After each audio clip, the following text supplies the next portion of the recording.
Ready to kiss this pig? Let's do it. I'll probably butcher this. Yeah.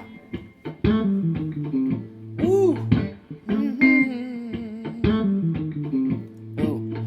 Third degree, the third degree net podcast. Third degree net podcast. Third degree, the third degree net podcast. Third degree net podcast. Well, hello, DFW curious fans. Boy, howdy, do we have a chock full episode tonight, episode 367 of Third Degree, the podcast. I'm Buzz. I am still not Peter, not for a couple more weeks. Peter's still on post-World Cup hangover duty. So joining me today is none other than Dennis McGowan. Dennis, welcome back to the show for the second week running, my man. Look at that.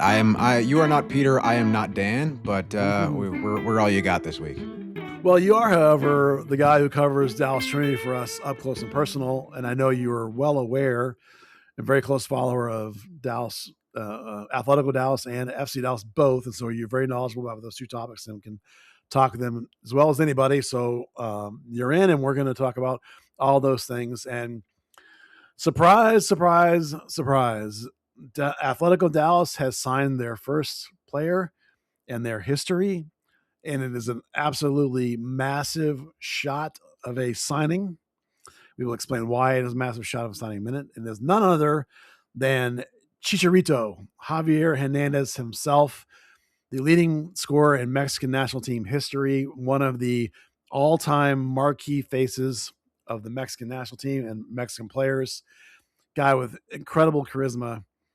Dennis, man alive, this is a humongous signing. Well, we've got a Mexican all-star leading a team for their first game at the Cotton Bowl. Where have we heard that before? Yeah, it's been pointed out by many people, including my friend Peter. The parallels here to 1996 FC Dallas are unquestionable. You cannot deny that it basically is the exact same thing happening over again. FC Dallas 30 years ago went into the Cotton Bowl in 1996, signed Hugo Sanchez, the other great, famous, worldwide talent Mexican striker of the last 40 years, voted CONCACAF Player of the Century. Hugo Sanchez was. Chicharito of equal magnitude, personality, and attention. Also, 38.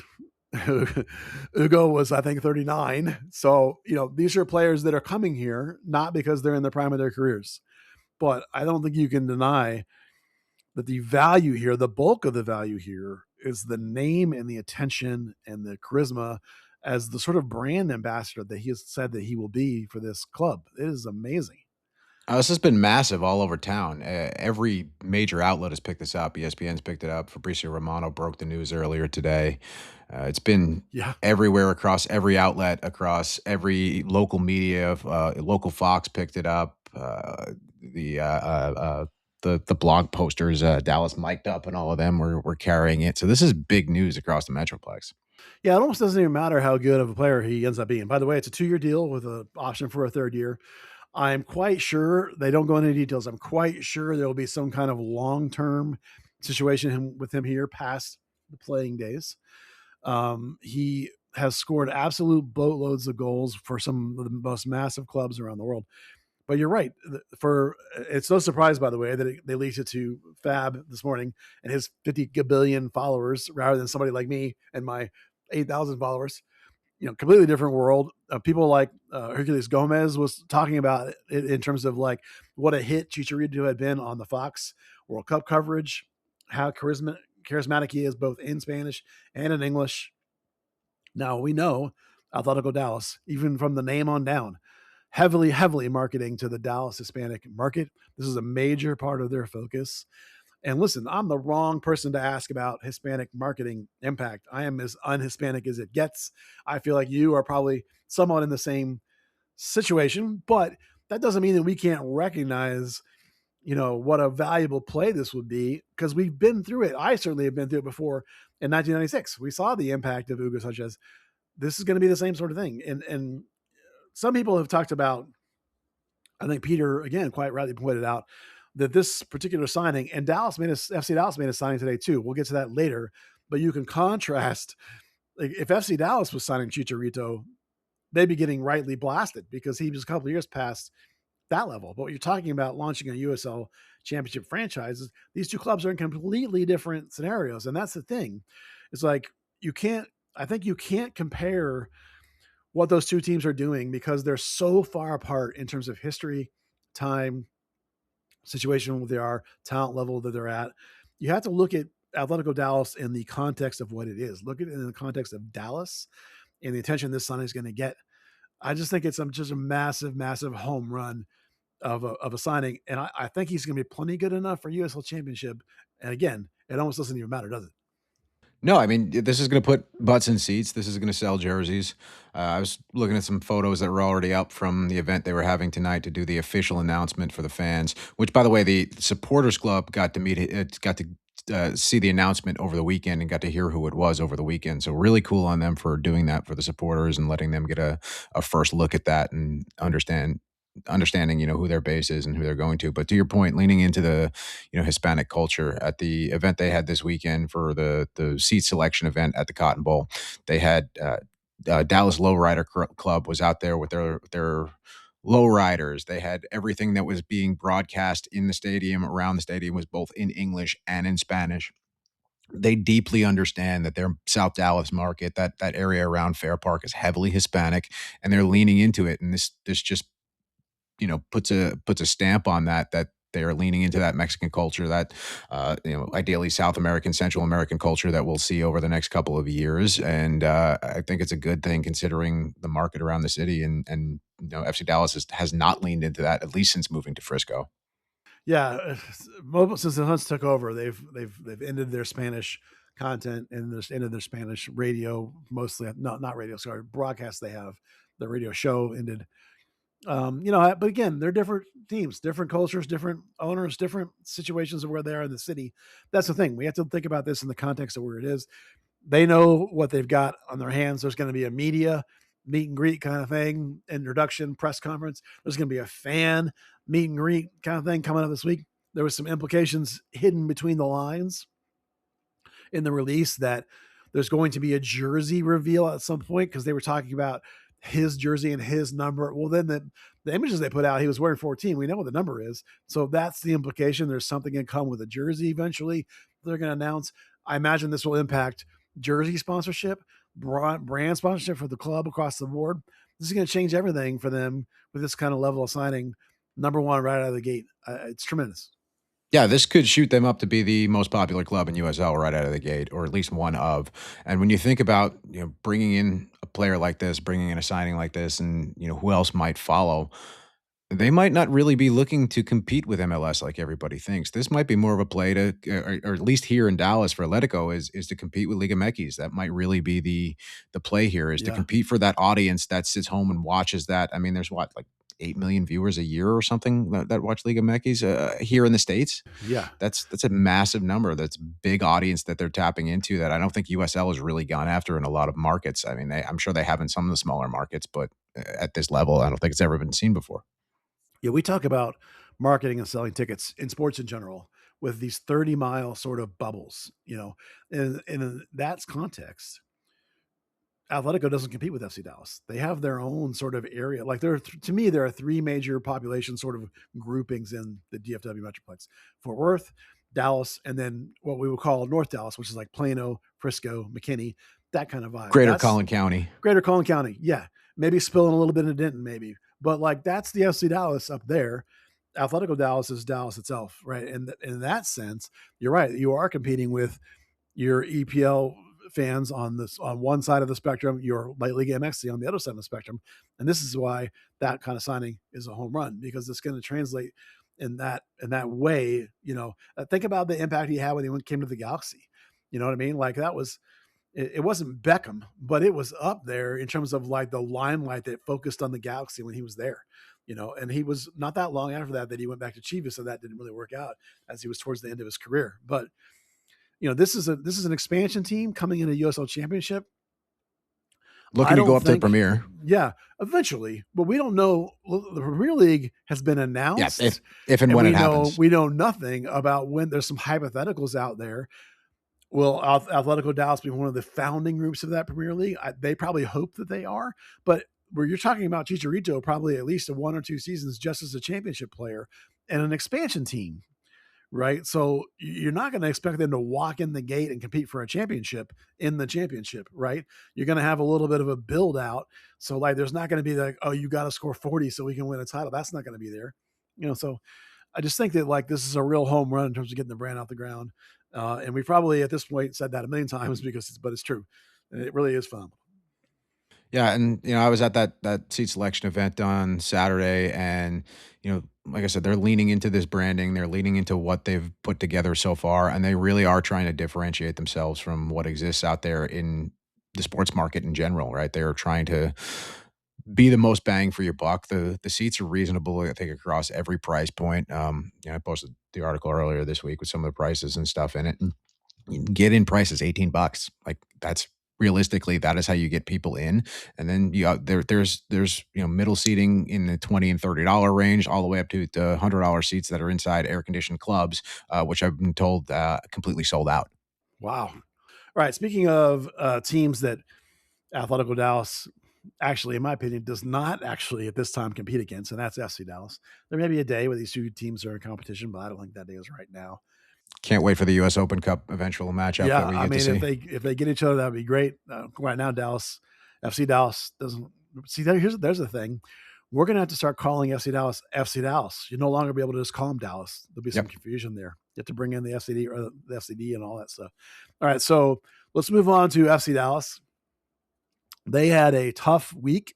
As I said on this podcast last week, I wasn't sure they were going to get a point at all. They managed to get one. 2 very, very difficult games. Portland is a place that they've only won once.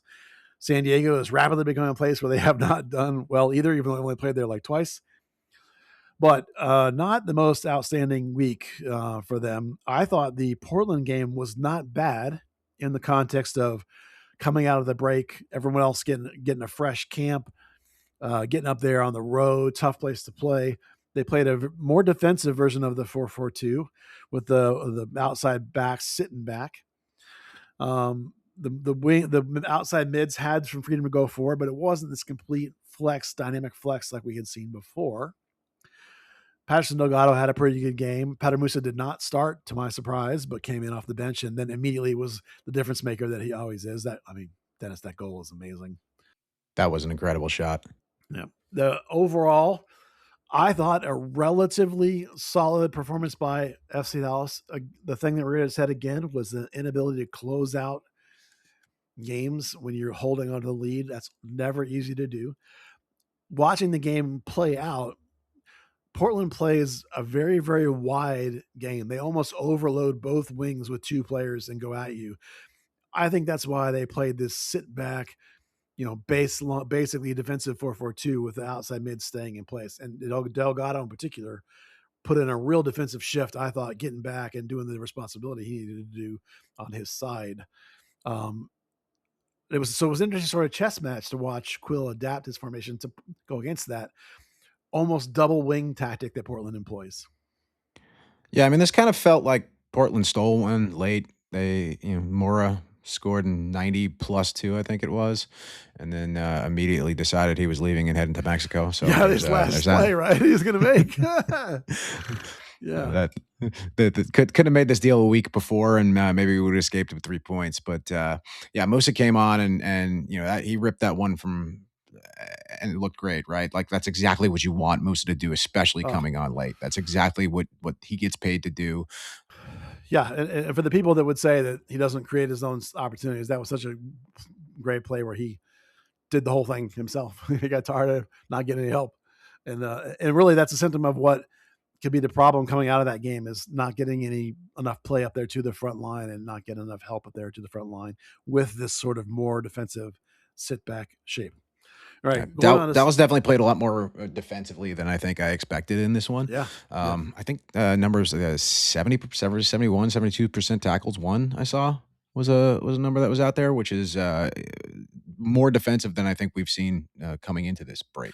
Or coming out of the break, we combine it with the game down in San Diego where they again changed up a few pieces, still played a relatively defensive set, and got absolutely out-soccered.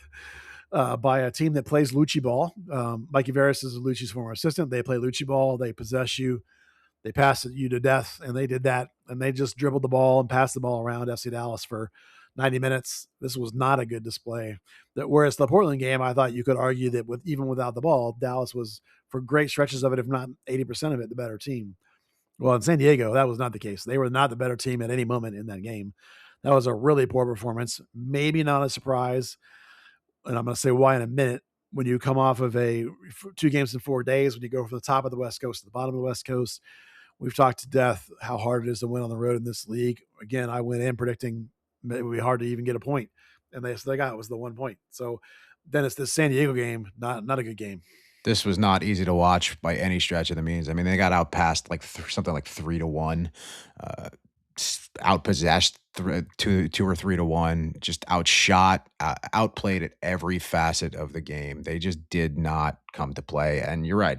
Travel, West Coast travel definitely is a little bit difficult, and being able to be on the road that long for a week and a half, and they're back out there again next week. We'll get to that in a minute. But yeah, they absolutely got outplayed at every facet of the game by San Diego here. They just opened them up.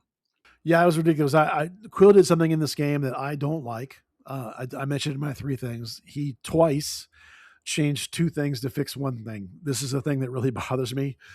In the back line, his hand was kind of forced. They don't have a backup right back. So when he wanted to drop Johansson, because Johansson looked really flat and tired in Portland, admittedly, did not have a good game. So I predicted he would get dropped. Your only option is to bring your starting center back, Shaq Moore, out to right back. So they did that. And that means Sebastian Dibiaga has to start. And that's what I mean by changing 2 things. You moved Shaq Moore and brought in a new starter. That's changing 2 things to fix your 1 thing. Johansson, again, that one was forced. But the one that was not forced was wanting to, it seems quite obviously, sit Santi Moreno. Patamusa's starting, and Moreno's on the bench. Okay. If you want some verticality, bring in Sam Sarver next to Musa. You want some high press, some defensive running. Ron Benjamin can come in and play up there. Well, instead, Benjamin started on the left. Well, that's what I mean. I'll get there in a second. So your other option perhaps would have been Musa and Farrington together, which did great things in the the first third of the season, maybe. Maybe we should get back to that. But what he did instead was take Patterson Delgado and put him up there as the off striker and brought Benjamin in at left midfield. So again, Dennis, he changed 2 things to fix 1 problem. And that's coming off of Patterson Delgado having tremendous game in Portland and playing really well, deserving to keep his spot in the team. And I think in his position, you put him in a position where he hasn't usually done well, except for that 1 game 4 months ago. So I did not like what Quill did tactically for this one. Yeah, I don't really understand, and we talked about this a little bit, and bringing in Delgado to sit up top because you don't want him chasing the game too much, and he's not great getting back defensively. But I think Moreno is the better option given what they were looking to do here. Moreno's definitely a little bit more creative, and he's more creative in and around the box. And I don't think we've seen enough of Moreno to really make a full judgment call on what we've seen since he's been back up here. But that would have been my call at that point. But, we also left off the fact here that we lost our starting keeper about a third of the way through this one too. Yeah, that's the keeper that they just brought in, and I don't know if the warranty's expired on that yet, or we kept the receipt. But yeah, that's not good. The problem here is with hamstrings in general, is it might be a week or 2 if you're really, really, really lucky. If you're really unlucky, a hamstring can be 6 weeks or 6 months, even. 6 weeks is the typical, but I've seen them go really, really long. Like if they come back and say, oh, he tore it, he's out for the rest of the season, that is a viable outcome. I don't think it's likely the way he walked off, and the way he kind of was just like, oh, and grabbed it and not like screaming. Like, I don't think refused the stretcher. Yeah, I don't think he ripped it. So I'm not expecting, fingers crossed, the end of the season or version of the torn hamstring. Hopefully it's a month, maybe, if we're lucky.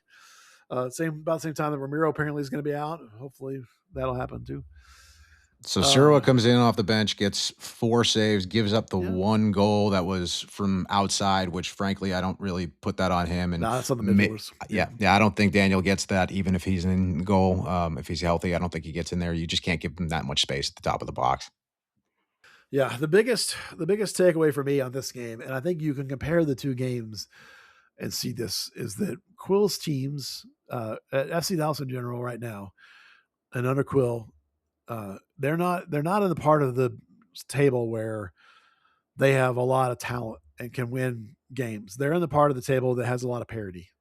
They need to outwork people and out X dog people, as some of us would say, in order to win games. And the problem with that is when you get tired, when you're on these road trips, maybe when you're playing a team that's going to pass the ball around 1,000 times and you got to chase it all game. Boy, that X dog fades fast, and if you don't have that, you get a game like this, don't you? Yeah, there was definite lack of dog here. This was a housebroken, shoved around the back of the house, under the porch kind of dog. This was not the dogs we've been used to seeing the front half of this season. And that brings us to the real worry of this 9 road games in 10, which is now, we've seen 2, so it's now 7 games in 9 left on the road.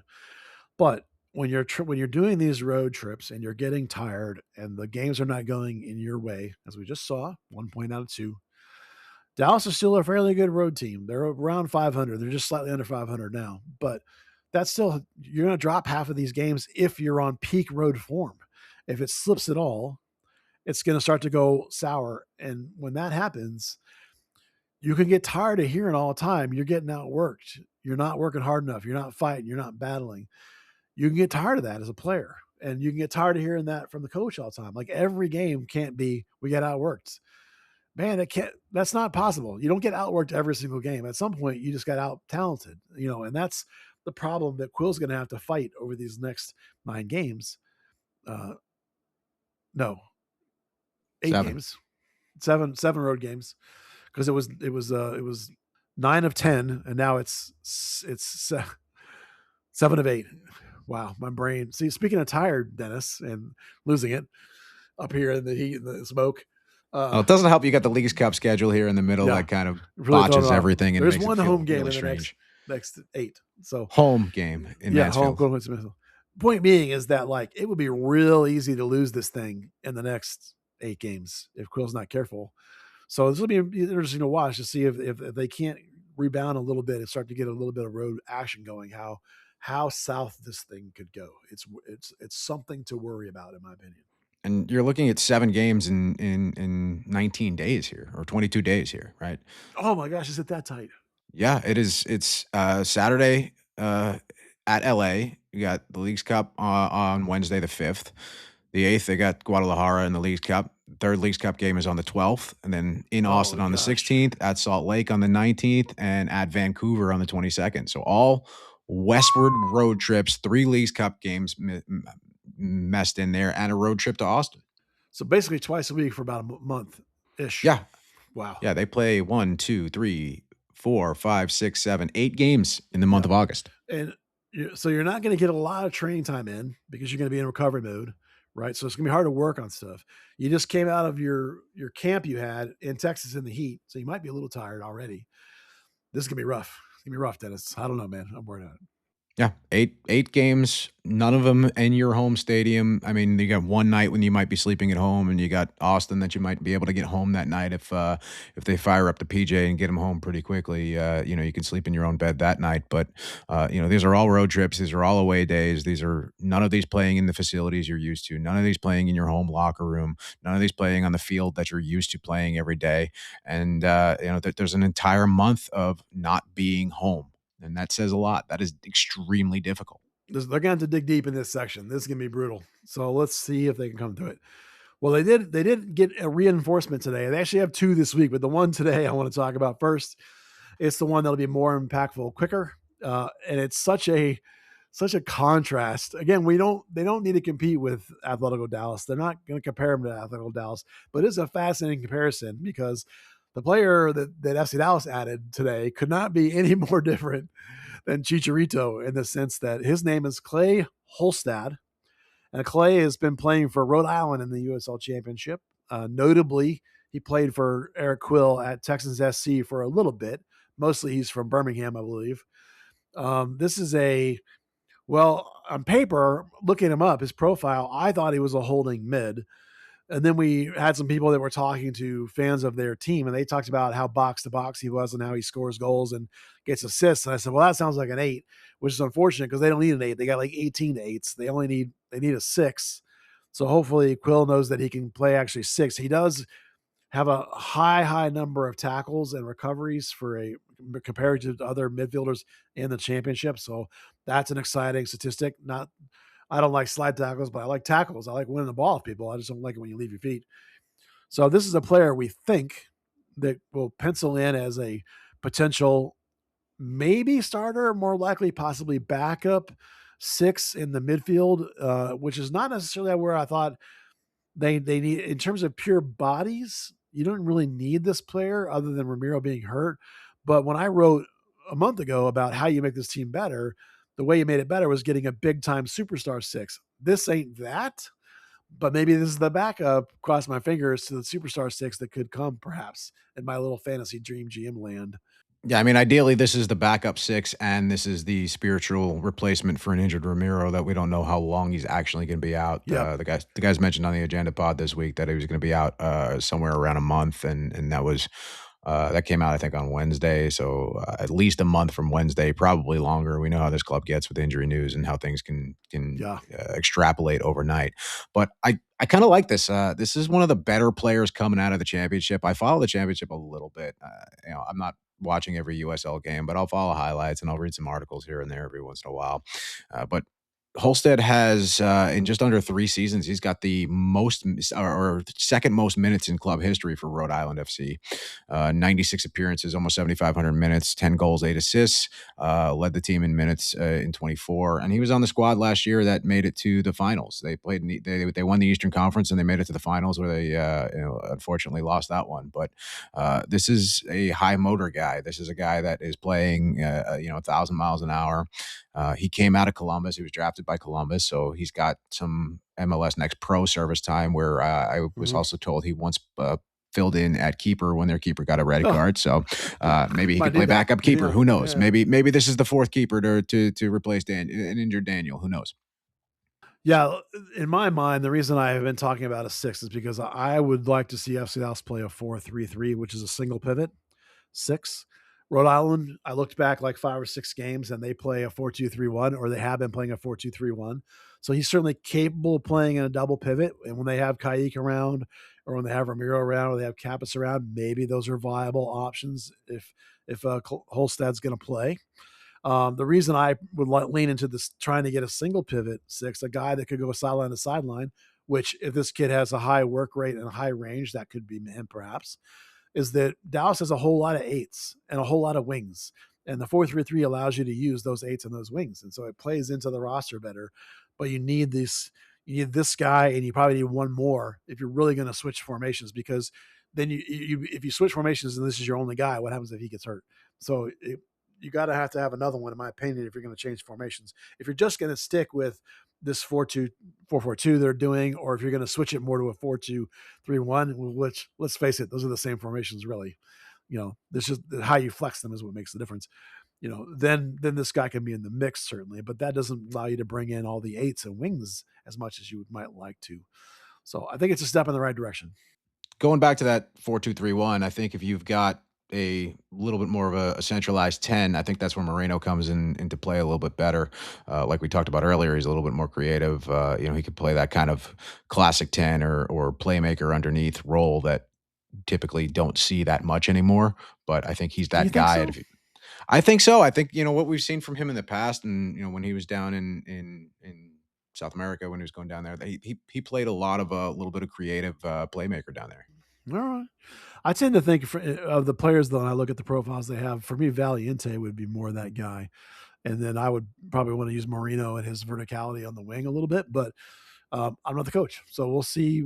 They definitely have been using Moreno as more of an off striker, sort of tennis kind of guy than they have as a wing, but Cole hasn't played a wing formation all season, so that's not surprising. Well, to your point, Valiente with his pass to Delgado for that goal in the Portland game, that was an incredible look. Almost a no look pass to his right, and just Delgado was wide open, and just was able to slot it home there. And that kind of creativity is what really has been missing up around the box. And Musa creates a lot of his own shots, like you mentioned, but he'd be a lot better with somebody creative off of him being able to deliver the ball. Yeah, Matt Doyle wrote that FC Dallas really needed a game-breaking 10, a guy, an assist king kind of thing. And I joked to myself, like, FC Dallas has a 10 at home, which is the whole discount Valiente 10. Like, he's not a DP 10, he's a discount 10. He has the potential to be a really good player. He does make some magic player passes from time to time, maybe not at a volume or with the consistency, maybe not with the line breaking on the dribble quite that we'd like to see of like a real DP would. But I mean, he's already outplayed Lucio Costa in a lot of ways in that regard. So, yeah, and he is deceptively fast, right? He's got those little legs that just pump out of nowhere, and he's just constantly surprised me how quick he is. Yeah. He's got very lateral bursty. Quickness, very bursty. Yeah, I would really relish seeing him if you're going to go with a double pivot. I would really relish seeing him freed in front of a good double pivot. Not stuck having to sit because Kayik's occasionally going to go bonkers like he does, but being able to really be free in front of a real double. That would be kind of interesting to see.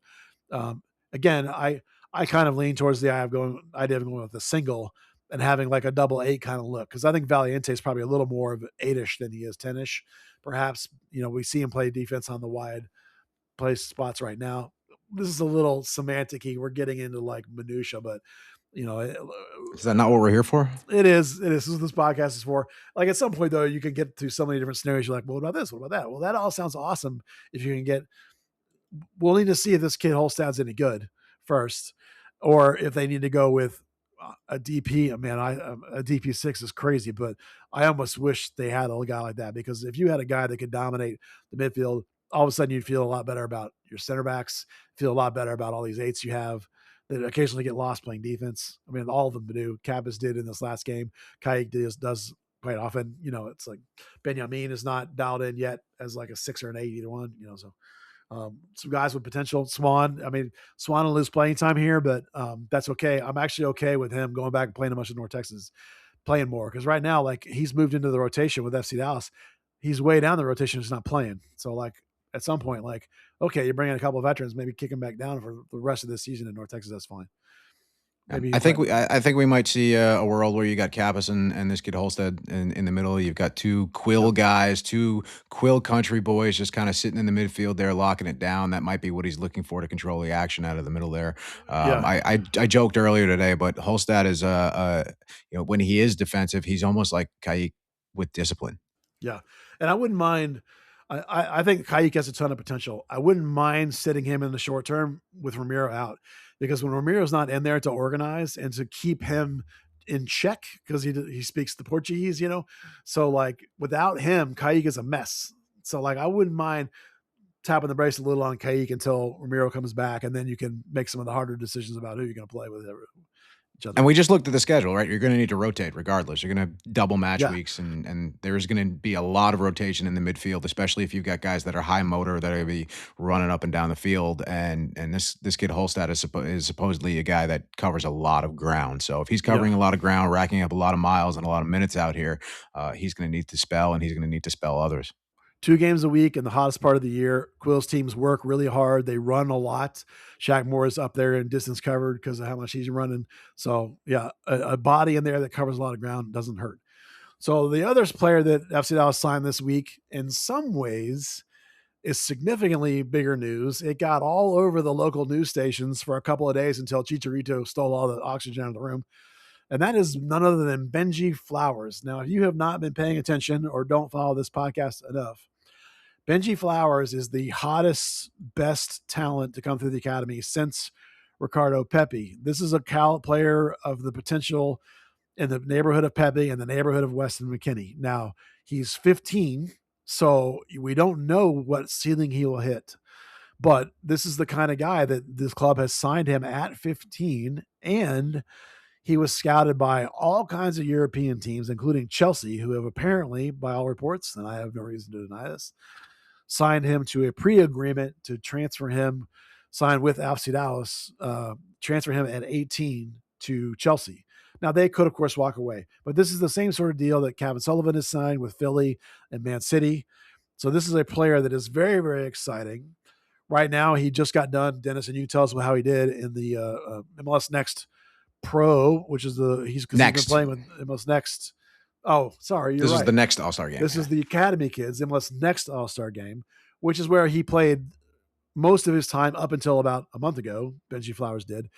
As a 15-year-old, he played all this spring with the U18 team, trained with North Texas all the time, made his debut with North Texas. They signed him to a homegrown deal, not a hybrid deal, straight, full-blown homegrown deal. In fact, I bet you see him on the field for FC Dallas before the end of the year. It won't be a lot, but I bet you'll see him. But remember that he is 15. Even Ricardo Pepi, as hyped as we all were, did not really become impactful for the first team until he was 18. So Benji's going to play a lot at North Texas SC, more than he is FC Dallas in the get-go. But he's already training pretty much full-time with FC Dallas. This is a player to be very, very excited about. A slashing, attacking wing.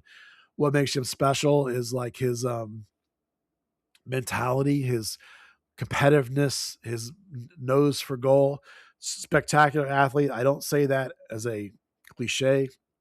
His older brother is a standout defensive back for Oregon and just played in the national championship. Phenomenal player. Benji is an equivalent level of athlete. This guy's a spectacular athlete. So I think it's a name that is not going to have instant impact with FC Dallas, but over the next 2 to 3 years, you're going to see him break into the team. We think, everybody thinks, just like Ricardo Pepi did. Well, Buzz, you just said that there's you expect him to play with the first team by the end of the season, at least get some minutes.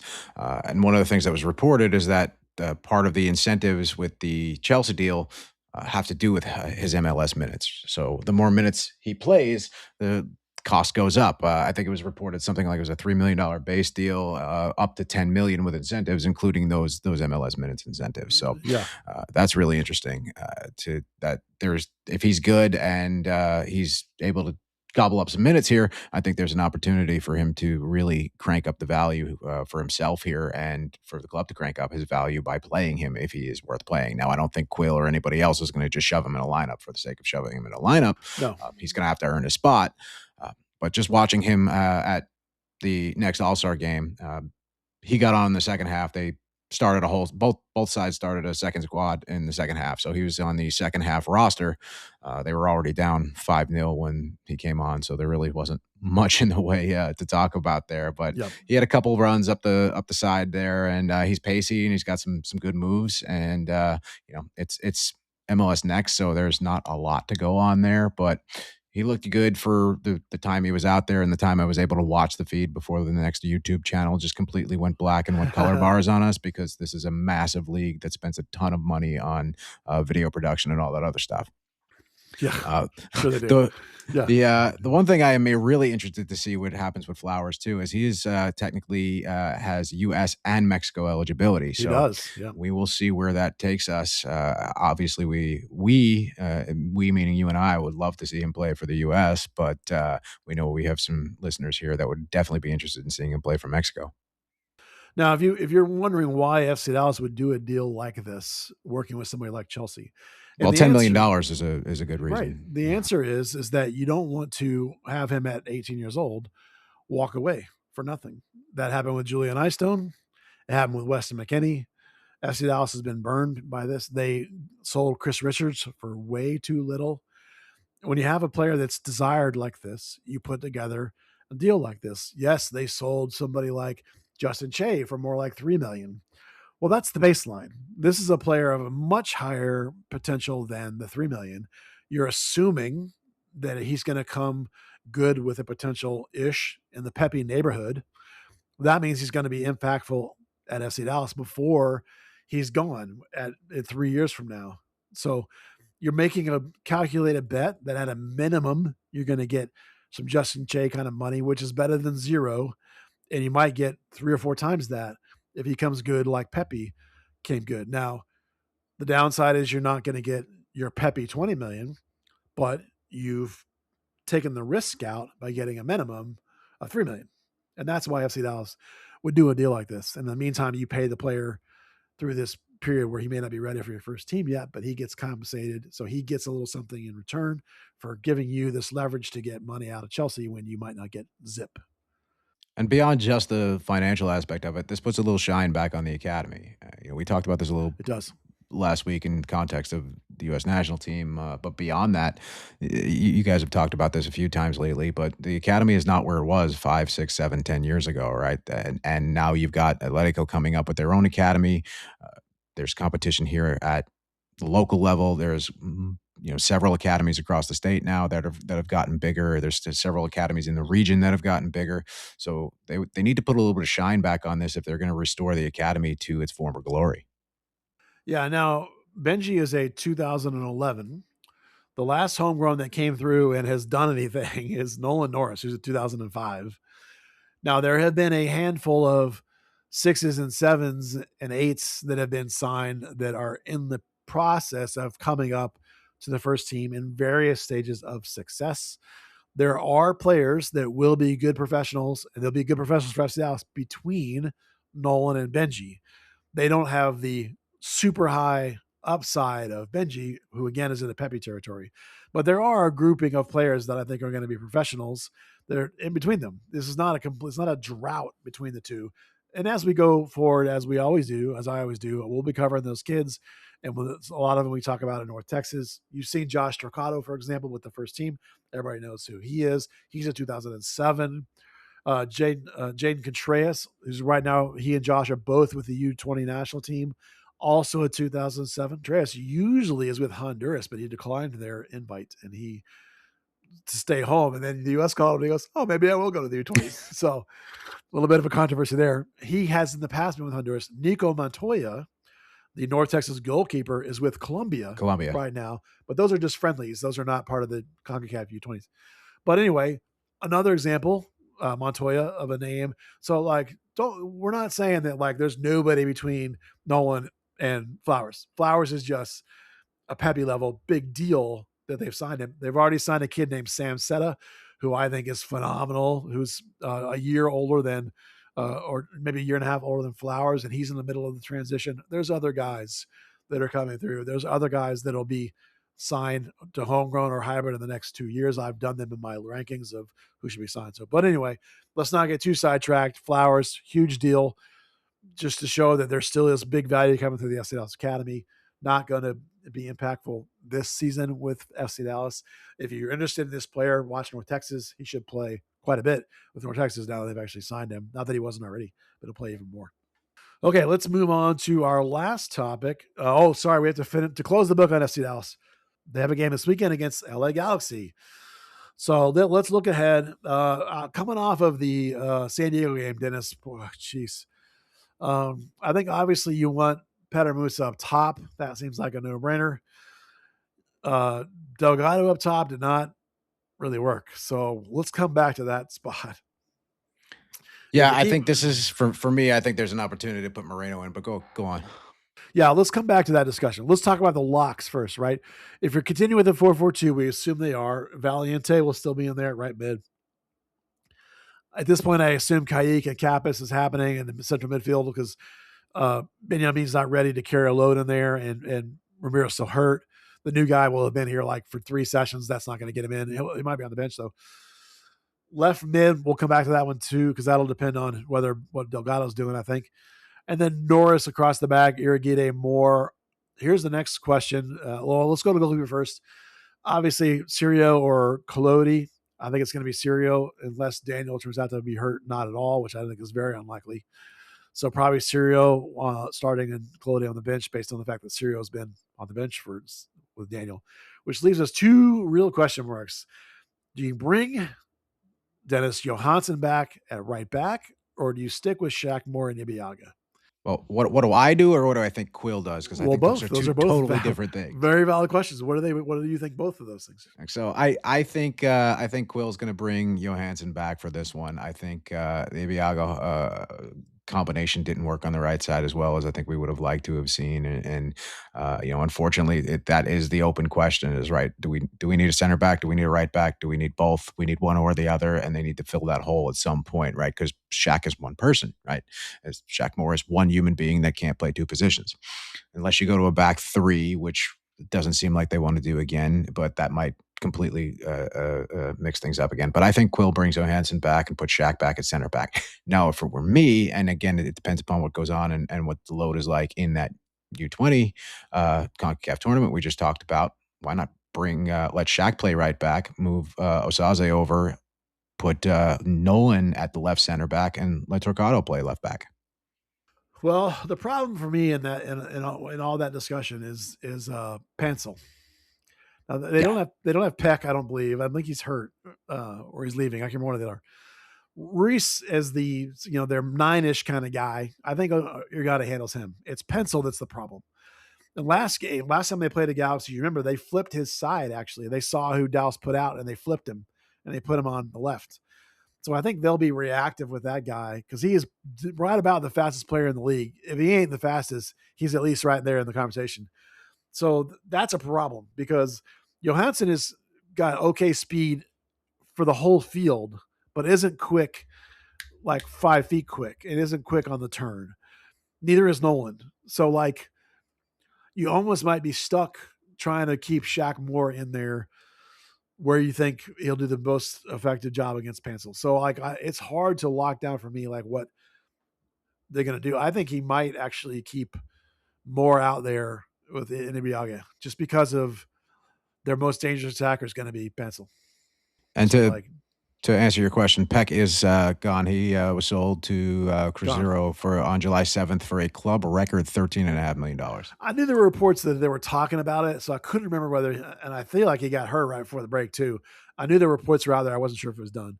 So I think obviously you don't have to worry about him, but Pencil still is a problem coming up that side. And they got some guys coming out of the midfield too, or Yamini out of the right back also. I think it's pretty pacey. So, they also just brought in ex Celtic striker Kyogo Furuhashi. Yeah, but would he walk in and play? I don't know. That's some interesting questions about what you think LA is going to do. The other big question, other than the back line, is obviously the off striker. Do you bring Santi Moreno back in? Do you like what Delgado did for you up top? I did not. Do you bring back Logan Farrington and let him and Musa play together as a combo, which I thought worked really well earlier in the year, but Quill seems to not like it for some reason. If you keep Delgado up top, who plays left mid? Do you stick with Benjamin out there? I didn't think he was great when I thought Delgado was great. So I think there's some questions there, Dennis. What do you think? Yeah, there are definitely questions. I don't think you run Farrington and Musa out there only because there is no third striker. There is Anderson Julio is not a viable option as far as I'm concerned at any of these positions. He hasn't shown anything from anywhere. I think at left midfield, Quill might run out Bernie again. I think we might see that. Bernie came on very late in the San Diego game. Didn't really show much, but we know how much Quill loves him some Bernie. Mongo's appalled. I don't like Bernie out there. I thought Bernie was atrocious. I think so too. But Quill really seems to like him, and Quill loves his guys, and that's what we're seeing here, and that's what we're seeing with signings, and that's what we're seeing with what the build of this team is so far. So I would not be shocked to see Quill run him out there again. I think we need to figure out what we're doing with Anderson Julio. If he's not a body that's going to make this lineup, then what the hell are we doing with him? Is it time to exercise one of these buyouts? I don't know. Regarding to Anderson Julio, I think you're right that I don't think FC Dallas is done. This window's open until September. I think they maybe they'll wait a couple weeks and see how it's going, because if this thing's cratering out, maybe you don't. But I think that they really should be. It would behoove them to go after something or two here in this window. If you wait to the next window, remember, this is the window when there's more things available, right? More guys are free. Teams are looking to move, make changes. Guys have been surplus requirements. Teams are making deals all around the world. This is the window that has more step action than the next one. And I think this goes back to what you said earlier about having to solve one problem with two moves. If you want to run Shaq at right back, do you maybe run Johansson up at right mid and then move Valiente up into the off striker? there's an option for you there. I like that but option. then, We've not seen that, though. It makes me reluctant to predict it. Well, that's strangely enough, that's an option we've not seen. We've not seen Johansson play wide midfield much. We've seen him play and wingback. he's got zero defensive back experience, so you would think it would make more sense to see him at least in a midfielder or a forward winger position as opposed to playing a defensive back. Well, at the beginning of the year, they had success with the back three because Bernie was doing a decent job at wingback and Johansson was a wingback on the other side. Then Bernie got hurt, and there Right. was no other wingback, and so he changed to this 4. Well, if it's not going really well, we did see the back three with 2 wingbacks at the end of the last game. Could they go back to that back 5, which worked well at the beginning of the year? Then Bernie's in, and then it all makes a lot of sense. Then you're playing with a double pivot, like you would expect to be, and then you could maybe have your Delgado, Musa, Farrington front 3, or your Valiente, Musa, something else if that's your cup of tea, Then your double pivot doesn't have to go side on side. They can just be tight. So maybe there's something to be said for back 3 watch returning now that Bernie's playing his way into the fold. Question marks abound. Yeah. Well, when you're losing games and you got a coach that tries to change things up and looks for solutions, just doesn't run the same shit every time, it wouldn't surprise me to see something quite different happen. Catch LA sleeping and throw out maybe the 3 at them. And then, because that would give you an extra body and it would tighten the spaces in the back 5 against Pencil. Yeah, that gives you the option to run Johansson up into you can run forward with Johansson and have Shaq flex out to that wide back. Yeah, Johansson's in a much more natural wingback spot for him. Bernie's in a much more functional wingback spot for him. I mean, he's better obviously as a pure wing, but he did a decent job one-on-one on the outside. That would allow him to deal with, if you're talking about LA, Miller or Yamini coming at him from that right side of them if Pencil's switched over, and they're overloading the wing back. Some possibilities there, I think, that need to be considered. Okay, I think we've sort of beaten all those options to death. Let's now move on to the team that also added a whole bunch of players this week without doing any announcements. And that's Dallas Trinity. And we only know that, Dennis, because you went to the scrimmage and you saw a bunch of players that we know who they are, and they wouldn't have played if they weren't under contract. So let's first talk about, Dennis, because you saw it, the scrimmage against KC Current 2, which is the WPSL side. First game under Lean Win. How did they look? What was the tactics? What was the style? Give us a scout on the new Dallas Trinity. So formation was very much the same of what we've seen from Petroselli and Thackeray prior to this. It was still very much that kind of 4-2-3-1, 4-2-1-3, whatever you want to call it, with the wingbacks or your fullbacks flexing out, overlapping, and getting forward. However, they kind of played slightly differently in the 2 halves. 2 different lineups. They rolled out a full new 11 for the second half, and we'll get to that in a second of who was in what position, who played where. But this was really aggressive, really, really high line. At one point, I think there was only 1 defender behind the center circle. Everybody was forward. Everybody was in the attacking half. There were 7 or 8 players in the attacking third at any given time. You had the wingbacks flying over the high press or high block. High block. High block. Yep. High block. It was a little chaotic in the midfield, given that these players really all haven't played together too much. Obviously, they've been training together for weeks, and realistically, that's probably just a few days.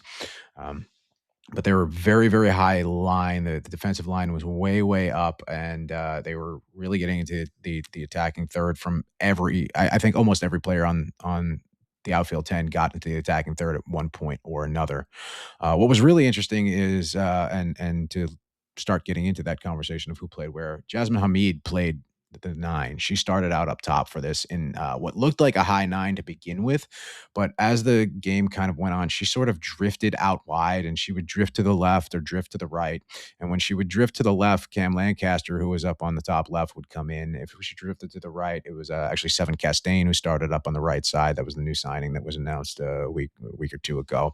Fair to call Hamid a false 9, that kind of game? Yeah, it was almost a wide false 9. It wasn't like your traditional under striker or under the 10 false 9 that you would say. And they did do that occasionally with Misimo getting up there in the 10 and getting up behind her. But she was getting behind the wing backs more than anything else from what I was seeing. So it was like a wide false 9 is what I would call it. How did Misimo look? Okay. Nothing to write home about. Nothing spectacular. A couple key passes, a couple of decent actions throughout the game. Didn't really stand out. Didn't really jump out at me. Um, yeah, just more of I think the same. A little bit tighter, a little bit more precise than we saw towards the end of the season, but much more of the same of where we ended up at the end of last season. All right. And we saw 5 new faces, I believe it was, that we didn't have down as being on the roster until we saw them in this game. Yes. So the first half we saw first of all, before we talk about those notes, one thing that was it's really interesting was playing center back and wearing the armband was the signing that was announced, Sophie Braun, the Argentine national. So watching her with the armband and playing at center back, and considering she's played defensive mid most of her career, was pretty interesting to watch. But she looked really comfortable and played really well and was really organizing back there. But we did discover Kayla Eichenberger. For those of you who've been following social media, there was a post a couple of weeks ago from the Den, which is the supporter bar for Atletico Dallas and USL Dallas, and it's now going to become a Trinity supporter bar as well. They posted a picture of Jasmine Hamid, Sam Morton, Matt Valentine with 2 players and just said Dallas Trinity in the house. Those players turned out to be Maddie Anderson, the goalkeeper who started the first half, and who we've now identified as Kayla Eichenberger, who is currently under a 1-year contract, her rookie contract with Utah Royals. Yeah, this is a player who in college was a striker. She's tall. I think she's almost 6 feet tall, if not 6 feet tall. The thing that's going to drive me bonkers is that she wears the number 9. And Dennis, what position does she play? She was playing right back. Right. So number 9, she thinks she's a striker. She thinks she's a high striker. She played right did back. Score the opening goal. Yeah. Now, if you're going to play a modern system, you're going to overlap. That's fine. But like watching a right back wear number 9 just drives me bonkers. But that's okay. I'll try and move past it. Who else did we see, Dennis, that was new? We saw in midfield alongside new signing Carissa Bachman was formerly of Spokane, Felicia Knox in the deep midfield. Yeah, Felicia's a player that was on my short list of players I actually would like to see Dallas Trinity add. She is a box-to-box 8. She's very similar in my mind to Stainbrook, who we quite like. Has a little something special from time to time, a good player, a talented young player. I quite like her. I think she's been in this league for a couple of years. That's a really good pickup in my opinion. Yeah, I agree. I think she's going to be a solid midfielder that can. I think she can play the box to box role a little bit. I think she can lock down and defend when necessary. But like I said, everybody was getting forward here, so she was up, at the top of the box most of the time that they were in the attack. Fair. They played, like I said, pretty aggressively up top. The other interesting point there is Eichenberger was on the right side and right back, and playing at right center back was Sydney Cheeseman. So we've got the Cheeseburger back line. Cheese. so bad. I mean, so good, but also so bad. Yeah, and so they came out in the second half and switched things up a little bit here. Formation remained the same, but they played a little bit more deliberate around the back, passing the ball around the back, coming out of goal a little bit. And then we got ourselves a new goalkeeper in net for the second half. And we were able to identify this keeper as Niku Purcell, currently with Seattle Reign, and a US U23 goalkeeper cap. I believe she was in the camp with Misimo and Cheeseman end of last year, right? I think that's the team she was in. She actually came through the then OL Reign Academy. Now that's the Seattle Reign, and then played in college, and then is now back with them. So they obviously think very highly of her. This is a player probably that needs playing time, but has been through every youth national team, 16 to U23. So like it's a player that's clearly highly thought of. So this is not equivalent to Estrada here as a backup, where Estrada was only playing in an emergency. This gives them 2 legit number 1s. So that's a real competition and is exciting. If you think that's important, I do, then that's an exciting development.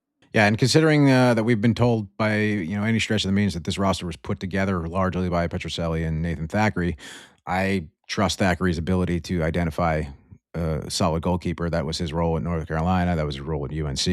The caveat to that is that I'm pretty sure when Thackeray and Petrocelli left that they only had one keeper.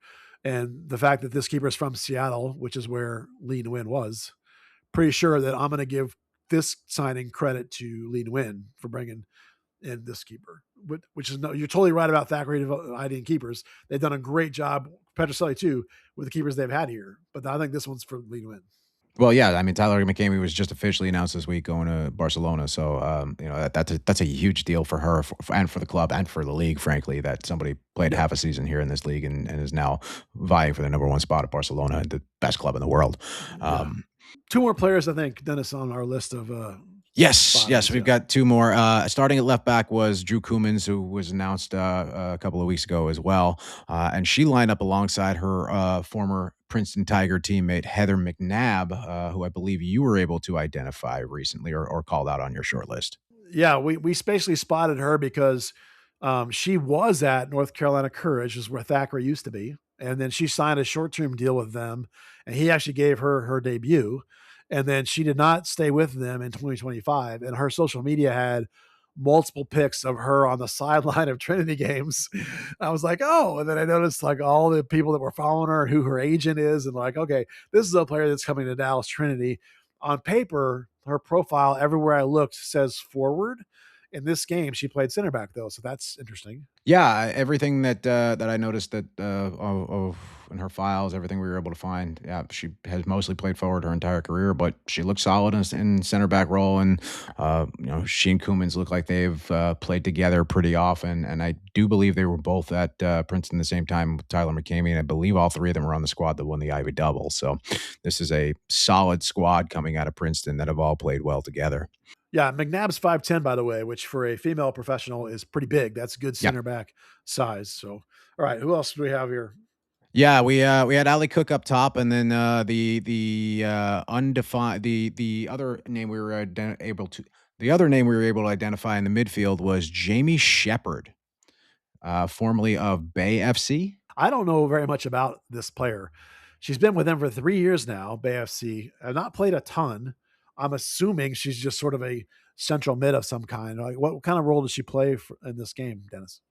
Oh, she was playing a lot of the same role Knox played in the first half. So she was in a sort of box-to-box midfielder, locking down on defense when necessary, sliding into the back line when necessary, and then playing up in the attacking third when necessary. It was all very fluid, like we saw from Trinity at the end of last season, right? It's a very fluid formation, not really a true, total football game, but there's a lot of rotating in and out, and midfielders coming up into the attacking third and defenders coming up into the midfield, and fullbacks overlapping and coming up around the side. So from what we saw from Shepard though, she was in the midfield pretty often and held it down pretty well. So we've got several new names that we've discovered out here, and the rest were from what I was made to understand, the rest of the players that we were not able to identify were all academy prospects. So they are not currently signed to the academy. And the way it was explained to me is that players will now have to train with the first team before they are awarded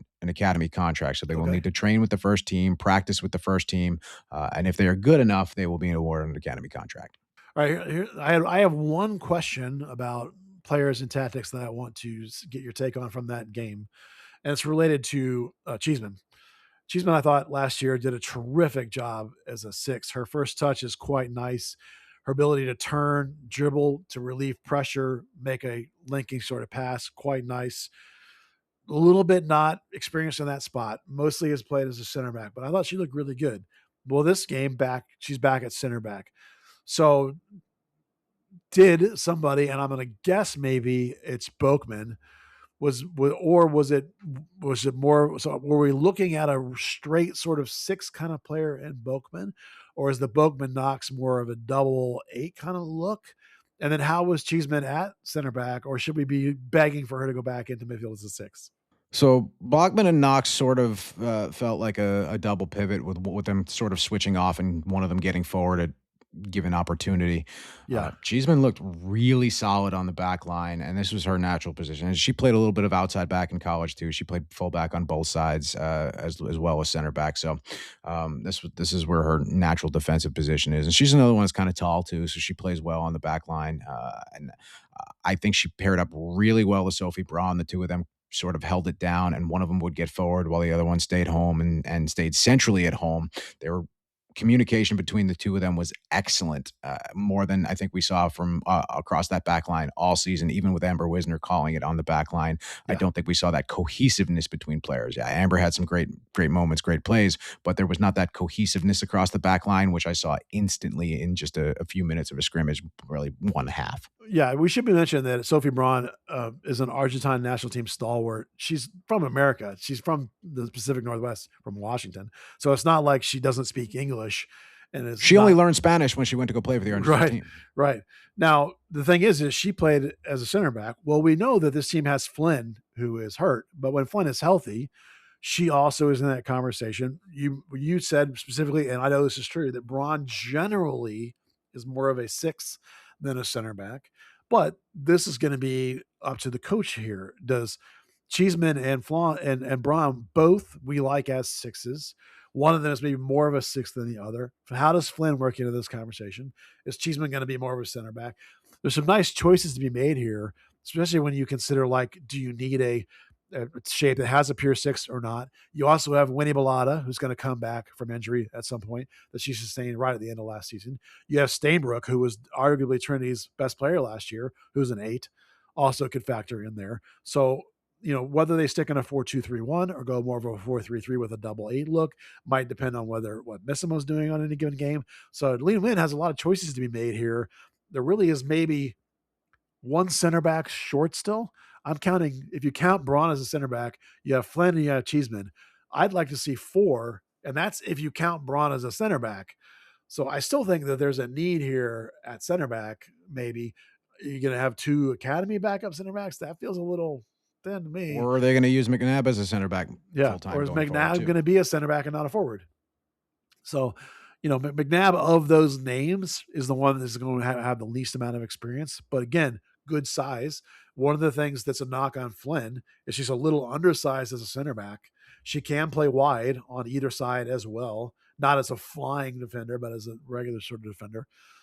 So there's lots of options at play here, a lot of flexibility.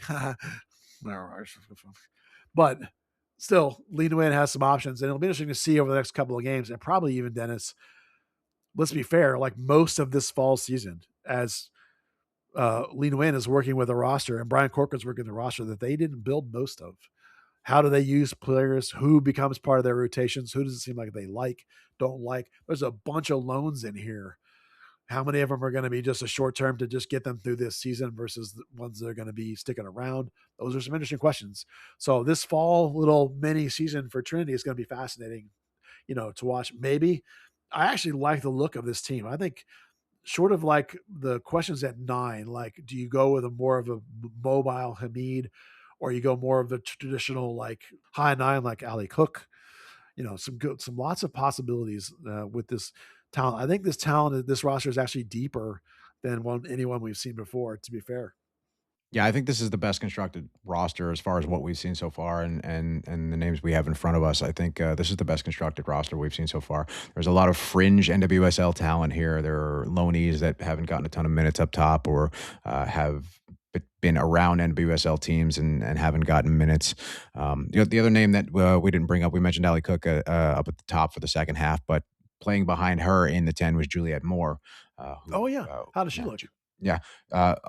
She was connecting really well. Like I said, the second half they were playing a lot more defensively. They were playing same high line, same sort of get forward when they get forward and spring forward on the attack with the counter very quickly, but they were passing it around the back, passing it back through the goal much more often. So there's a lot less link up play. It was much more just kind of passing it around. Current, you can see we're kind of running out of gas too. And Current were coming in off of just a week ago. Current 2 rather, they were coming in just off I think a week ago they won the WPSL championship. So they're at the tail end of their season, probably running out of gas there. Interesting note. Starting and covering 85 minutes at the left wing for Current 2 was former Trinity forward Caroline Kelly. Yeah, a relatively fast player. She did not get a ton of starts for Trinity last season, but was a player I think they probably had hopes for, giving her pace, but she just didn't crack in enough. Yeah, she had a couple of shots on goal as well. Neither keeper was really tested in this one. Everything was mostly routine saves. And the second goal, Trinity did go on to win this 2-0. The second goal was scored by an unidentified left winger who I believe was another academy tryout. So maybe we'll see who that is if and when she gets signed to the academy. Well, the most important thing for me, Dennis, from this game is that despite the fact that Trinity wore their solid black training uniforms with no numbers on them, which chaps me to no end, they still had the mismatched socks with the white socks, which I love so much. My favorite thing about Trinity is the mismatched socks. I love that bit. I really hope they keep it, and I hope this scrimmage is a sign that they are, because I just hope they start putting numbers on jerseys for scrimmages, because it is So very hard. hard to pick players out, especially when you're staring into the 6:30, 7 p.m. sun at over there at Dallas Soccer Park, just staring directly into the sun, trying to pick players out. Let's be honest, it's dumb. Yeah. We've already identified all these players. It's like, what are you doing? It's like you're not tricking anybody. By the time you play your regular season, the roster is going to be announced. It's going to be on the website. It's like you're not confusing anybody. Just put numbers in. Current did pick up a yellow card at one point, and I was just wondering if anybody on Trinity got a yellow card. Like, what does the ref do? Does he pull out his card and go no number? Like, what does he write down there? Curly hair, straight, blonde, whatever. So tall blonde, center mid. Yeah. I think I've seen you before, red. Didn't I give you a card? Yeah. Well, Trinity have 2 more to go before the season starts. They've got one. They're both next week, so we could probably talk about that next week. But they're SMU and TCU, I believe, right? Yep, SMU and TCU. It's a Wednesday and a Saturday. I believe those are both going to be open to the public as well. All right, that's beautiful. All right, let's move on to the final topic of the show. That's North Texas SC. Yeah, North Texas SC battling a absolute truckload of injuries. North Texas and MLS Next Pro in general are not required to release injury reports. The official club policy is if we're not required to do it, we're not doing it. Take a hike. Shocking. Take a hike was literally what they told me. So, not literally, but basically. Well, but we can put together with some math and who's not playing and who's not on the bench and who's all that kind of thing. It really is in the neighborhood of like 10 to 12 players that are hurt. It's a bunch. Some of them are guys that are technically FC Dallas players, like Diego Garcia. When was the last time anybody's seen Diego Garcia? It's been 5 or 6 months. And what they do is they send FC Dallas players that are hurt sometimes down to North Texas with my little air quotes. So then they don't have to be on the MLS injury report because they're with North Texas. And so we don't even know what's wrong with Diego Garcia. We haven't seen him in months. But something's wrong with him because otherwise he'd be starting. Right? So there's a whole list of like 12 dudes. So they're playing a fair amount of kids, which is actually good. I actually like that. But they tied 2-2, blew the lead, lost the PKs. This team is terrible at PKs. What really matters is that within this week is Edu Nys got added to the crossbar challenge at the All-Star game. He's their best player. I believe he's leading the league in scoring, if not outright goals. It's goals and assists combined. So a huge honor for him to get to go to that. That's super cool. So he'll be doing the kick the ball off the bar thing at the All-Star game. It's a great acknowledgement for a guy who is clearly North Texas's best player at this point. And let's be realistic. The skills challenge is way more entertaining than any of the All-Star game action that goes on, any of the actual All-Star game. I know Peter's not here, but if he was, he would be hyping up goalie wars right now. We know how much Peter loves him some goalie wars. There are a couple players that are playing with North Texas that are playing pretty well. Slade Starnes, their captain, who's actually an FC Dallas player. He's like the last center back on the MLS roster, technically. He's playing pretty well. Liam Rostek, who's a academy kid, has now started, 2 or 3 straight left back. He's high on my signing list. Keep an eye on him if you watch them play. And then Nick Simmons is starting to put it together.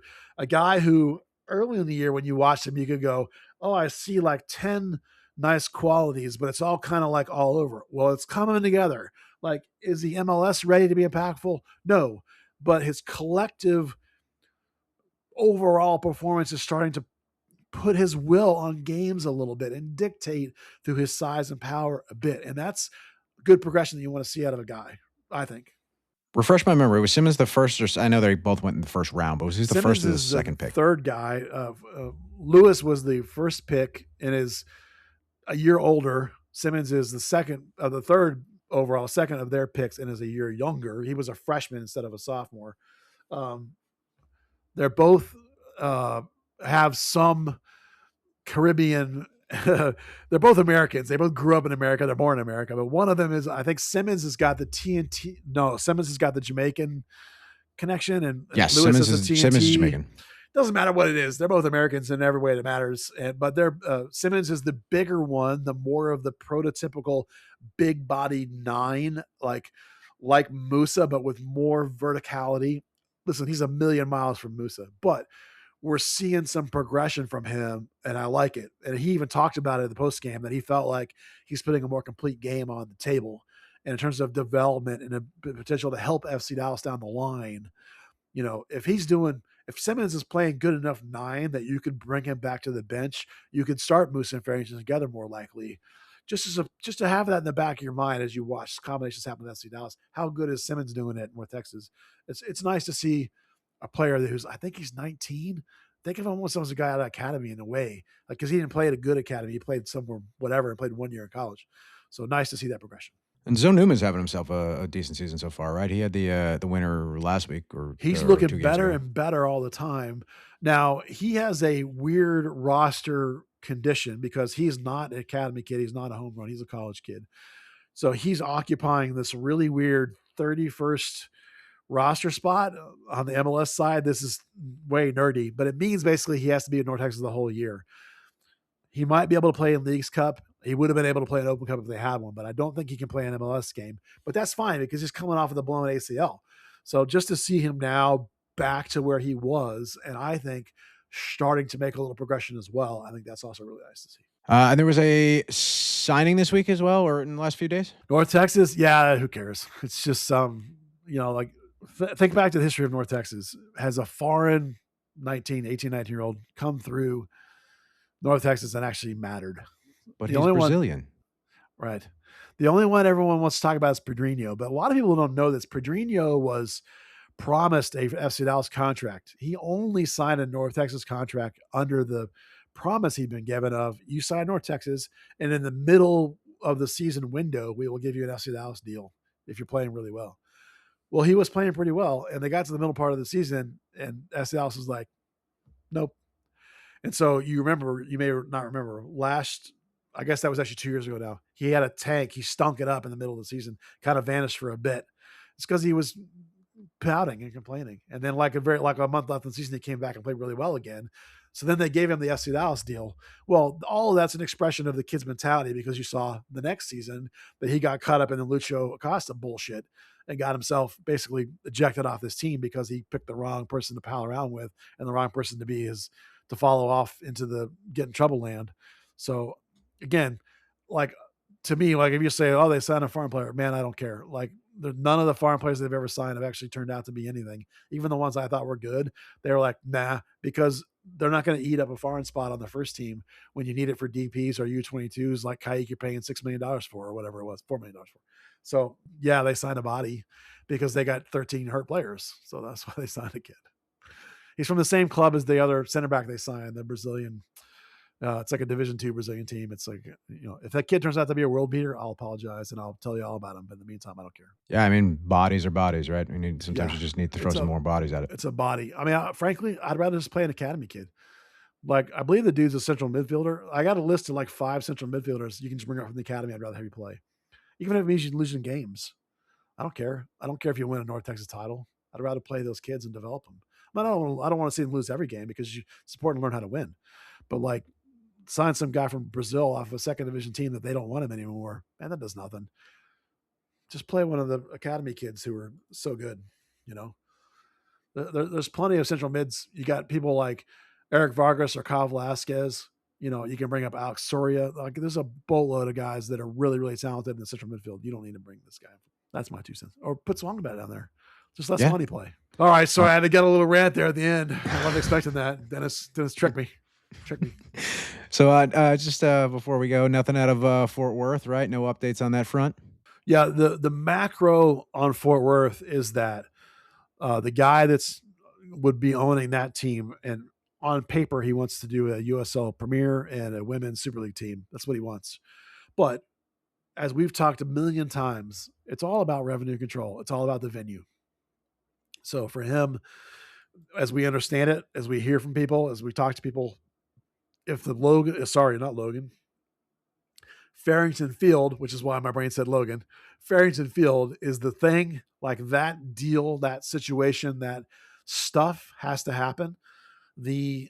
Not to get political, but the state government took over the running of Fort Worth ISD. Do you remember that? I don't care why, but we can do a whole 30 minutes on that. I mean, you could do hours on it if that's a thing you're into. I'm not into it, and I don't care.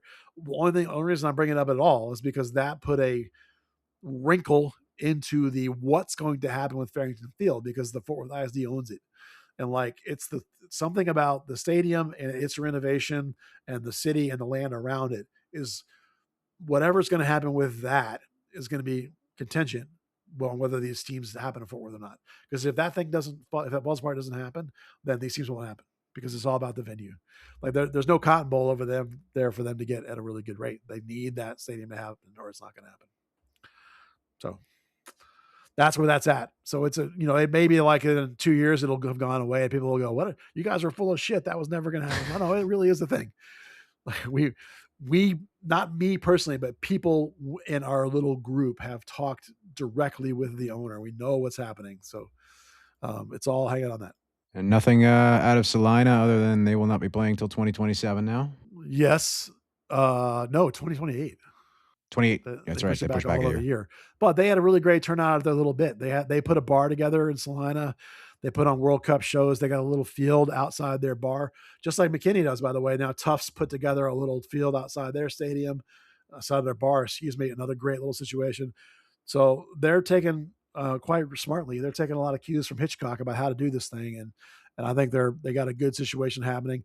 They're now second club. Texoma just won the division in USL 2, so shout out to them. Yeah. Quality team. So Salina's got some good things happening, but they're a ways from having people on the field. So that'll be a slow burn cover. Send in the clowns. Send in the clowns. Yeah, I mean the clown posse is awesome. I love that. So good. All right, anything else, Dennis, we're going to talk about soccer-wise? I think we've beat this horse to death. Man, that was a lot to cover in a pretty short period of time. We got it under an hour and a half. It's amazing that was less than an hour and a half with all that we had to talk about. Nice. All right, Dennis, thank you for being here, man. Absolutely. Hopefully you'll have me back. Hopefully I haven't failed you too much. Oh, no, you've been awesome, dude. And thank you, FC Dallas. Oh, I blew it. Thank you, DFW. I mean, it's only been 8 years of calling it. That's it. Thank you, DFW Curious fans, soccer fans, for being here. We will see you next week on another edition of Third Degree, the podcast. We miss you, Peter. Goddamn right you do. I suck at this. Third Degree, the Third Degree Net Podcast. Third Degree, the Third Degree Net Podcast. Third Degree, the Third Degree Net Podcast. Third Degree, the Third Degree Net Podcast.